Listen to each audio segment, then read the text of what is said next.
Slack in the chain can be removed by repositioning the chain take-up bracket. Normally, the chain should allow about 3/4 of an inch lateral movement. Apply food-grade grease to the drive chain every 6 months.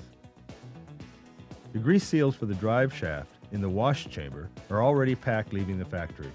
However, it is good practice to inspect and add grease on a quarterly basis. To access the grease nipples, simply lift the slat resting over the center of the drive sprocket. Apply grease till it seeps out around the shaft. This not only continues a water barrier for the outside flange bearings, but also ensures constant lubrication. After this is done, place the slat back on the drive chain, making sure the extended chain pins are nesting properly in the raceways on the slat. Remove the cover and inspect the motor brushes once every year. Inspect the position of the slat belt at the openings on both drive and tail unit. If the slat belt is off the center of the opening, remove a few slats above the drive sprocket. Loosen the sprocket set screws, then center the sprocket. Tighten the set screws and replace the slats.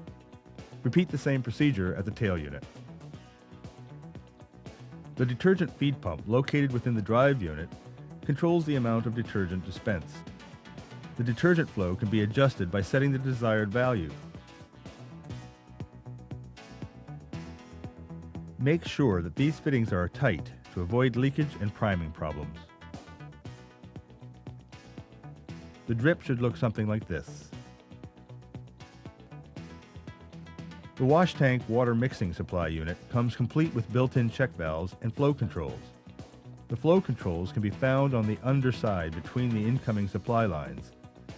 To adjust either line, use a 1/4 inch to 5/16 of an inch flat screwdriver. By rotating the screwdriver in either direction, the volume is increased or decreased.